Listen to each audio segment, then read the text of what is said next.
Welcome to another episode of the Lights, Camera, Action podcast. On this episode, we have one of my favorite DJs, and he's probably one of yours, a member of the three most deadliest DJ crews of all time, the world-famous Beat Junkies, the Invisibl Skratch Piklz, and Triple Threat DJs. Please put your hands together for the one and only DJ SHORTKUT. Lights, camera, action. DJ Akshen ain't a damn thing changed. Lights, camera, action. DJ Akshen. Lights, camera, action. Lights, camera, action. Lights, camera, action. Lights, camera, action. Lights, camera, action.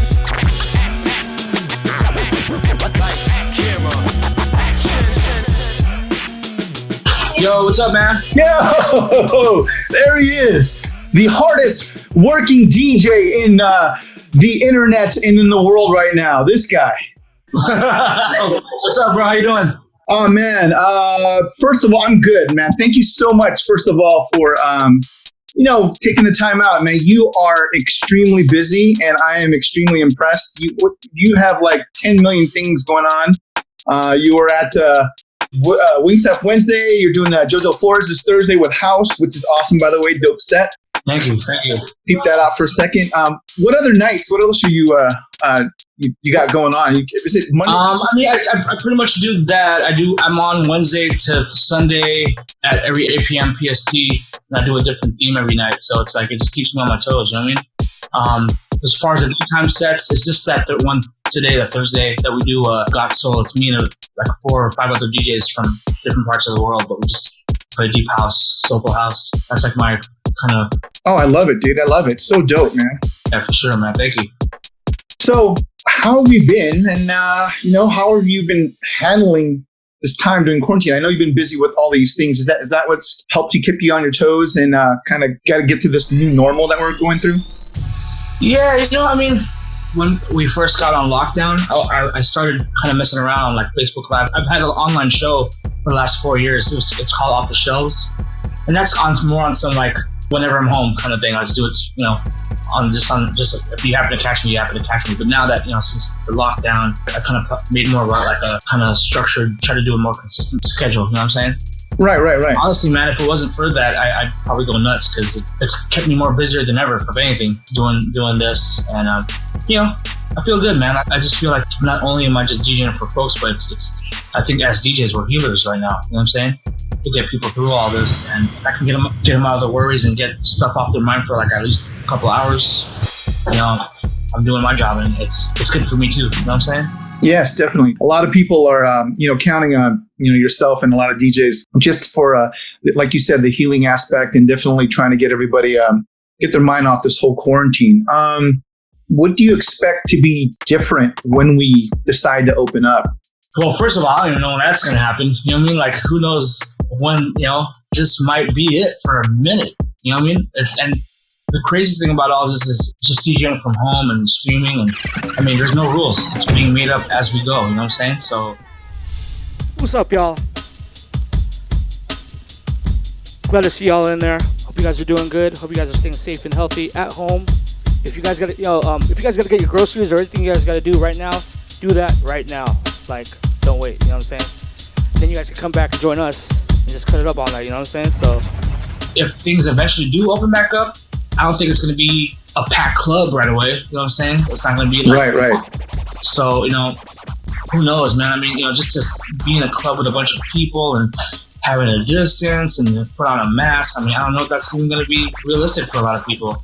I think a lot of us are just setting up streaming and everything for it to be the norm for a while. Yeah, definitely.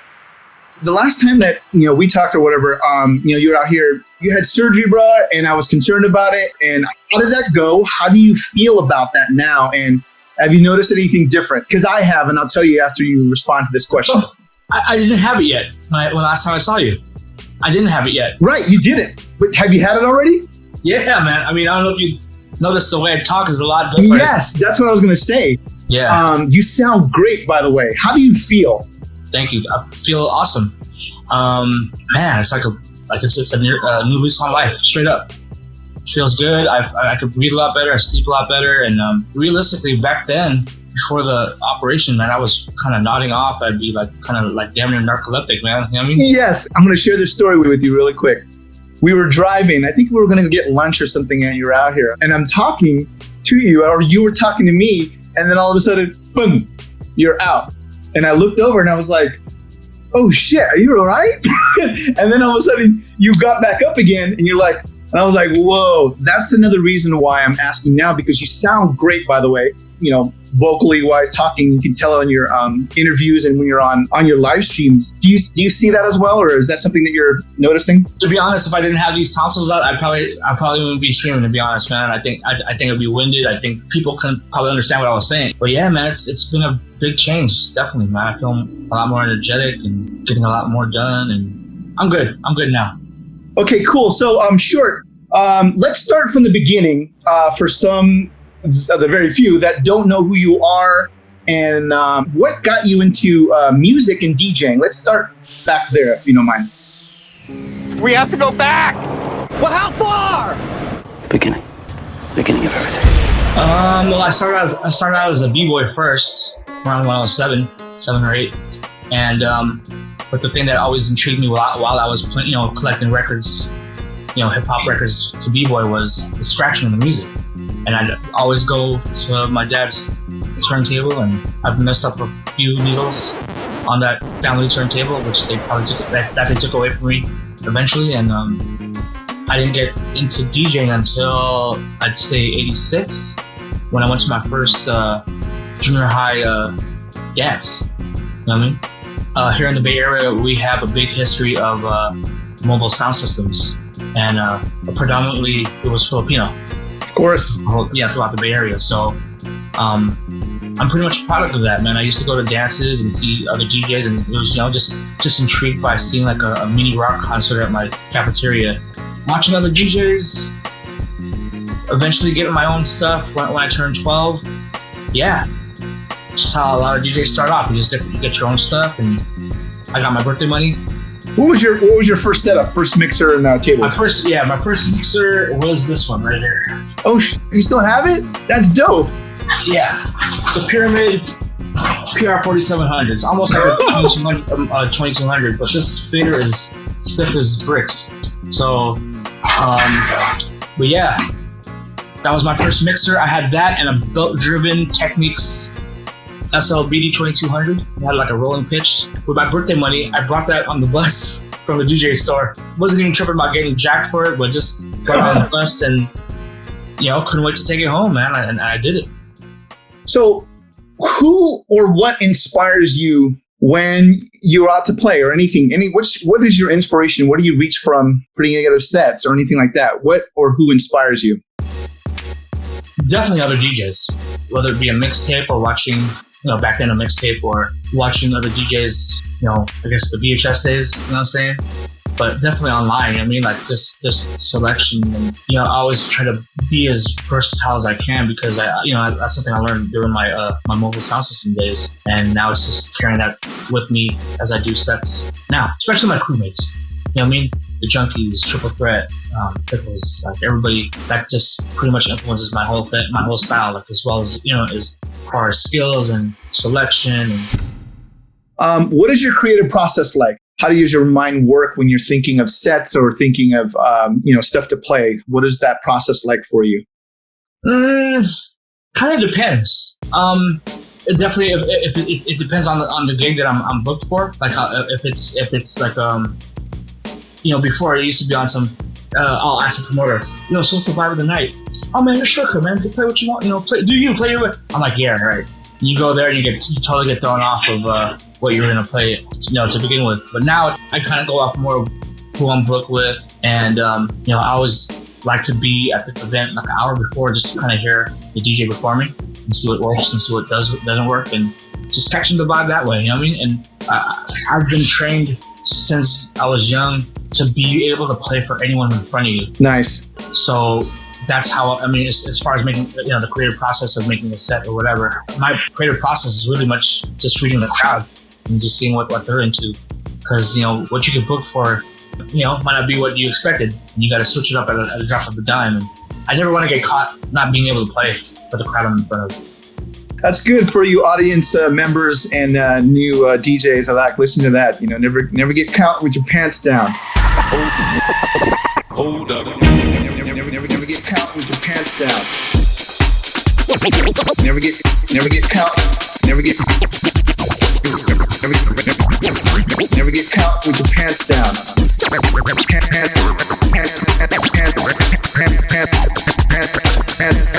Pants down. Never get caught with your pants down. Always be prepared for. I was gonna say that, but I was trying to. I would say more in like layman's terms. Like, yeah, man, you never know who you're gonna play for. You never know who's listening. You never know who's there. You know what I'm saying? And at the same time, you want to play for them, but then once you get them and they trust you enough for what you're doing, then you can take it somewhere else and kind of give them a little bit of your flavor, just so they can kind of get used to you too. So, absolutely. So, how would you describe your sound if someone goes, "Oh, who's this guy? Shortcut? I never heard of him." Oh, okay, I've seen YouTube clips, videos, or whatnot. How would you describe your sound to someone who's never heard of you before? My sound is, man, I call it feel good. You know what I'm saying? Whatever the mood we're in, whatever the setting we're in, I'm gonna play something just to fit the mood, and it's gonna be a good time. You know what I'm saying? So feel good. I like it. Okay. Yeah, and then on top of that, I'm not gonna forget I don't forget my turntablist roots. You know what I'm saying? So I'll sprinkle a lot of scratches and juggles just for flavor. You know what I mean? Nothing like there's a time and place for that, and I feel like, you know what I mean, when the time is for that, I'll do that. But then if it's just a crowd who wants us to listen to music, then I'll give them that flavor that they want. You know what I'm saying? Definitely. Have you ever dealt with performance anxiety? You ever get nervous? To this day. Shit, when I stream. Are you kidding me? It's even crazier now that I can't even see the crowd. You know what I mean? Like, who's watching me right now? Sometimes I'll be in the room and I'll catch random names, like crazy names. Like, I've had 5'5" Freddy and Lil Jon watching me out of nowhere. Dope. Holy cow! What's up, man? You know what I mean? The thing is, I do different themes every night, so to prepare for that is already anxiety and kind of stressful, because I gotta go in. If I'm doing a producer tribute, I gotta go. I'm spending about 4 hours, 5 hours on Discogs just looking all this stuff up, and then I incorporate music videos in my mix. So that requires a lot of prep time and work. So luckily I have DJ Lock to calm me down when I get kind of anxious and scared before I go on. You know what I mean? It depends. I get into comfort zones if it's a certain genre that I'm into, and I got it'll be kind of cruise control for me. But if it's a new genre that I'm taking on or a new theme, then yeah, I'll feel the anxiety for sure. If you could collaborate with anyone, dead or alive, who would it be and why? I'd love to collaborate with Masters at Work with Kenny Dope and Louis Vega. You know what I mean? And that's for house, for dance hall. I'd love to collaborate with Chronics and Coffee. You know what I mean? And Buju. If I'm with hip hop, I would love to do a track for Curtis One and Rock. You know what I mean? It's just all the big ones. But you know what? To be honest, man, I'm blessed to be part of 3 different crews, where just that collaboration alone, to be able to practice with them, to talk music with them, and to get inspired on the daily, and that's collaboration alone. Those guys are the best of the best. So, what's your favorite venue to perform at? Well, there was a spot in San Francisco that I was a resident at. It was called Mighty, and I was a resident for that club for about 5-6 years, and that's where I was I was in the in-house resident. So they got me pretty much to open for all the big names, when Jazzy Jeff came, it was always me and him on a 2x4. Dope. That was almost 3 times a year. That's one venue that in San Francisco that I always love DJing at. DJ SHORTKUT, DJ Super One.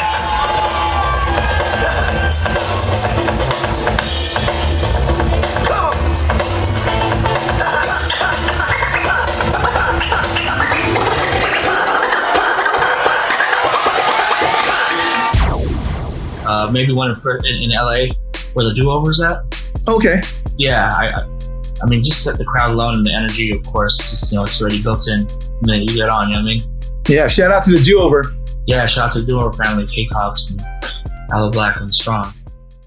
Do you prefer smaller venues or bigger venues, or does it even matter to you? Because some people are like, the intimacy being in a smaller space as opposed to something bigger where you can't even see, the person in the end? I'd rather have smaller, just because when I first started doing clubs, I was bred into that where I'm like one with the crowd. Like, we had this one club in San Francisco called the Beat Lounge, and then in the basement, the room held only like 50 people. But I was there every Tuesday for about 5 years. Wow. And just to do that, just to be, and I was straight up on some, what are you doing for us kind of thing. People just watching you DJ. It was dope, man. It kept me on my toes, and we'd always have people just surrounding the table watching you DJ. Not even scratch that much, just watching you select. And it's dope, you know what I mean? And nothing beats that kind of interaction with that kind of crowd. When it's bigger, it just feels like you don't know who you're kind of reaching sometimes, So. So since you travel a lot, well, when we were not in quarantine, what's the one thing in your DJ bag, other than your laptop, needles, headphones, that you never leave home without? Wow, that's tough, because I have a hell of stuff in my bag. Like for me, I can't scratch my fucking back. So it looks crazy when I'm trying to do that. So my wife bought me a expandable back scratcher, and I never leave home without that mug, and it's always in my bag. I always think of layovers. Ooh. So if I'm in a different country, then like let's say if I miss a flight or I get bumped off or some unforeseen something happens, I'll definitely have pillow. Neck pillow. No, there you go. That's neck pillow. That's essential. Can't leave home without that. I think that's golden for any DJ who travels, because like that's instant bed. You know what I'm saying? So. Okay. How about favorite snack? Do you keep any snacks in your bag? I'll keep a power bar always handy, just in case something goes down. If I can't get to something closes, or I don't have the money, I don't have the currency. I don't want to, you know what I mean? Like, absolutely, definitely good. Those are some good pointers. Your best gig or your favorite show that you can think of off the top of your head that you've done. That's just like, this is the one that for now is on the top of my list. I mean, one of the most memorable ones I could think of is opening for Beastie Boys at the Open Coliseum out here in the Bay. Me, G Styles, and Mixmaster Mike. That's when there was the Hello Nasty tour, and yes, the stage was in the middle of the arena. So to get to the stage, we'd have to come from the dressing room. It was crazy because the lights would all just be totally off. So walking from the dressing room to the stage, I felt like a damn wrestler. So dope. Oh, that's dope. Yeah, but just when the crowd when the lights are off and everyone's just, you know what I mean, like, so dope. I mean, that's definitely one of the most memorable events I've ever done in my life. Nice, that's awesome. Okay, how about on the flip side? Let's go 180 on that. Worst gig or show that you're like, oh man, I gotta get the hell out of this. Man. Well, I wish to forget them more, if anything. I've definitely had probably my worst experience ever was in Mexico, where the promoter didn't have the money to pay, and one after another was just bad. Not to say anything about Mexico and the people. I mean, the crowd who went to see me was dope, but it just definitely made me think twice about everything as far as business. You know what I'm saying? I think we talked about that at lunch one time. You were telling me about that one. I remember you talked about that. That was a gig that you definitely want to forget. Okay, if you could go back in time and give your younger self advice, what would you tell yourself? Get your money right. Get the business right. Have the love for DJing, but then think long-term and bigger, because I'm still a veteran DJ at heart, you know what I'm saying? But there's a lot of things that, with the business and being an artist and, management, the way you manage yourself, you know what I mean? The way you present yourself and all that stuff. That's something I didn't really trip off because I just love DJing so much, you know what I'm saying? So I would tell myself that. I'm just wondering, because you're constantly doing all these different shows, and I think we talked about this a little bit earlier. So what's one that you look forward to when it comes around? It's like, oh man, I can't wait to play or dig deep into this or whatnot. Maybe I could probably round it off to the top 3. Okay. And this is on some, even these are my biggest nights and my biggest, the biggest amount of folks I have watching. Definitely number 1 is the 80s. You know what I'm saying? I'm an 80s kid.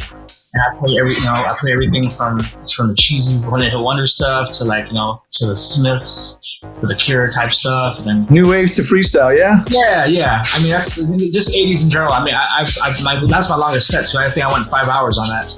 Wow. Yeah, but but the crowd was constantly like 400 people, 500 people watching. It was cool. And the other nights, for sure, freestyle and Miami bass night I have, and that was my foundation. That was the first music I started spinning when I first started DJing. It wasn't hip hop. It was freestyle and Miami bass. And I'd say also dancehall and reggae. I'm a big dancehall reggae head, so those nights are great to play. I mean, because I could go into so many different areas of that. So you play a lot of genres, like we talked about earlier, which is awesome, by the way. What is a genre that you just don't fuck with? I mean, not more because I don't like it or don't. It's more I just don't know it. Is country. Okay. No disrespect to any country fans. I grew up on some hip hop shit. You know, I'm a hip hop kid at heart. So much music makes up hip hop. As I started collecting breaks and original samples, then I started learning about other music. But yeah. Dope. Okay, so this next segment of the show is called AK-47. It is our rapid fire round. DJ Shortcut, are you ready? AK-47, rapid fire round.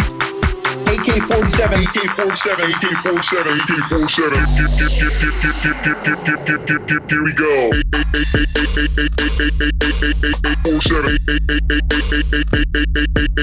Rapid fire. Everybody knows what AK-47 is. All right, we're getting started right now with the speed round. Here we go. Okay. Vinyl or DVS? Vinyl. Record or Serato? Record. Pioneer or Rain? Or. Fair enough. Orifon, Shure, or Phase? Yeah, depends. I mean, you gotta pick one. Sure, I guess. 1200s, CDJs, or controllers? 1200s. Scratching or beat juggling? Beat juggling.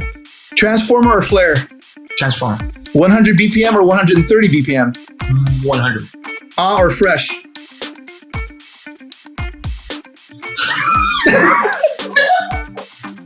Fresh. Full Herc or Grandmaster Flash?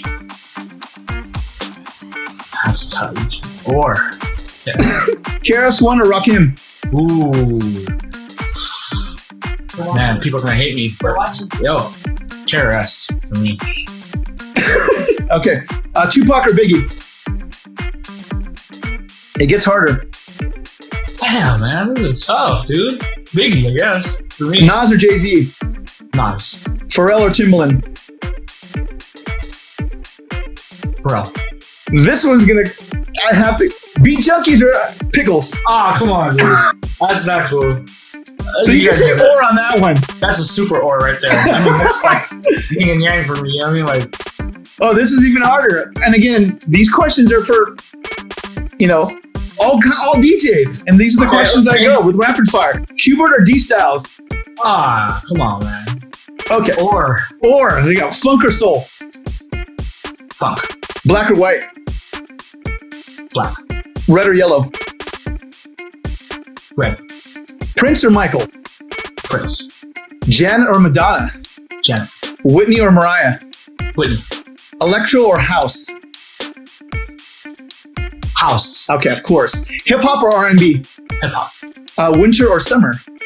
Winter. Coffee or tea? Tea.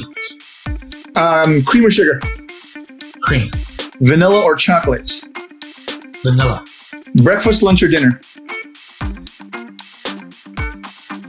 Dinner. Pancakes or waffles? Waffles. Pizza or tacos? Tacos. Facebook or Twitter? Facebook. Okay. Twitch or Mixcloud? Twitch. Instagram or TikTok? Instagram. Netflix or Amazon Prime? Netflix. Mac or PC? Mac. Left or right? Right. Fast or slow? Fast. Morning, noon, or night? Night. Gold or silver? Gold. Hot or cold? Cold. Adidas or Nike? Adidas. iPhone or Android? iPhone. Airplane or car? Airplane. Window or aisle? Ooh, aisle. Beach or lake? Lake. Last but not least, beach. Actually, beach. Okay. Beach. Asia or Europe? Ooh. Asia. We made it. Holy shit, we made it! That was a rapid fire round. Before I let you go, and I appreciate your time, my friend, are there any shout outs, or where can everyone find you? Give your socials, anything that you want, anything you have coming up, whatever that you want to go ahead and do at this moment. The floor is yours. All right, right on. Well, yeah, shout out to everybody watching. Man, if you guys can follow me, it's Shortcut with a K. It's I'm on IG, Twitter, Facebook, Friendster. I'm just kidding. MySpace. MySpace. What do you call Twitch? Yeah. So on Twitch, I'm on every 8 p.m. PST from Wednesday to Sunday. I do a different theme every night. Try to keep it interesting every time. So check me out if you guys haven't already. And check it out. It'll be fun. Sure. Yo, Short, thank you so much, my brother, for taking the time. I know you are extremely busy. You are one of the most, the hardest working DJ right there out now, and every single genre, all these different platforms. Big shout out to you, my friend. Please be safe out there. Tell the family and everybody I said what's up, and hope to talk to you and see you soon, my friend. Respect, bro. Thank you. All right. Thank you so much. Peace. All right. Peace. Thanks for watching. Please make sure you like and subscribe if you haven't already. And make sure to follow me on twitch.tv/DJ Akshen and Instagram as well for all the latest and greatest of everything action. Remember, continue to fight stress, make more out of less, and always do your best. We'll see you next time right here on Lights, Camera, Action.